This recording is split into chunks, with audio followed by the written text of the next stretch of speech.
আপনার টাকার দরকার নাকি? তাহলে আসুন। ভ্যালুগুড়ি পুলিশ থানাতে মেশিন সমেত নকল টাকা রয়েছে। মরিগাঁওয়ের ভ্যালুগুড়িতে ভারপ্রাপ্ত আধিকারিক মুক্তার আলী বড়ার নেতৃত্বে চলা এক অভিযানে নকল টাকা তৈরি করার মেশিন ও নকল টাকা সমেত 2 ব্যক্তিকে আটক করতে সক্ষম হয়েছে পুলিশ। এক গোপন খবরের সূত্রতে মরিগাঁওয়ের হাঁসচড়া গ্রামে তল্লাশি চালিয়ে পুলিশ সেই জায়গা থেকে নকল টাকা সমেত মেশিন এবং 2 ব্যক্তিকে আটক করেছে। এই 2 ব্যক্তি শোনিতপুর জেলার বৈতামারি ও জামগুড়ি গ্রামের সাবিরুল ইসলাম ও রাজিকুল আলী।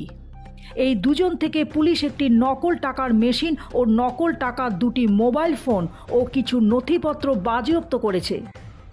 ইতিমধ্যে এই 2 ব্যক্তিকে মরিগাঁও জেল হেফাজতে প্রেরণ করেছে ভ্যালুগুড়ি থানার পুলিশ। গুয়াহাটি থেকে এই স্বপ্না দত্তের রিপোর্ট, বিগ নিউজ 24x7।